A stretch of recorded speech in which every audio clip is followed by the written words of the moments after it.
शकुनी की बहन का नाम था गंधारी। वह गंधार देश की राजकुमारी थी और राजा सुबल की बेटी थी। गंधारी की शादी किससे हुई?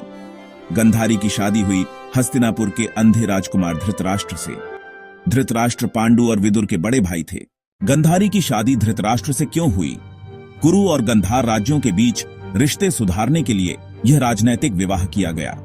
गंधारी का विवाह धृतराष्ट्र से इसलिए भी कराया गया क्योंकि गंधार की हार के बाद यह समझौते का हिस्सा था। राजा सुबल चाहते थे कि उनकी बेटी कुरुवंश में जाकर गंधार का सम्मान वापस दिलाए। गंधारी का बलिदान जब गंधारी को पता चला कि धृतराष्ट्र अंधे हैं, तो उन्होंने भी आंखों पर पट्टी बांधने का संकल्प लिया। उन्होंने जीवन भर आंखों पर पट्टी बांधकर धृतराष्ट्र के साथ अपना कर्तव्य निभाया। यही वजह थी कि शकुनी को लगा कि उसकी बहन के साथ अन्याय हुआ है। शकुनी का गुस्सा और बदले की भावना और भी बढ़ गई। हमला क्यों किया गया? हस्तिनापुर को डर था कि गंधार देश शक्तिशाली हो रहा है और आने वाले समय में वह कुरुवंश के लिए खतरा बन सकता है। इसलिए गंधार पर हमला करके उसे अपने नियंत्रण में ले लिया गया।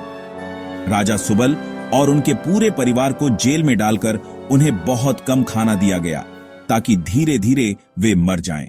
शकुनी की प्रतिज्ञा। शकुनी गंधार के राजा सुबल का सबसे छोटा और सबसे बुद्धिमान बेटा था।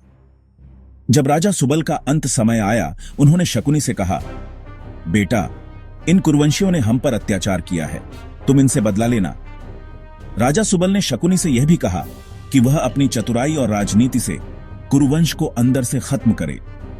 शकुनी ने शपथ ली कि वह कौरव वंश का सर्वनाश करेगा। इसी प्रतिज्ञा के कारण शकुनी ने बाद में दुर्योधन को साथ मिलाकर पासों का खेल खेला, पांडवों को वनवास दिलवाया और महाभारत का युद्ध करवाया।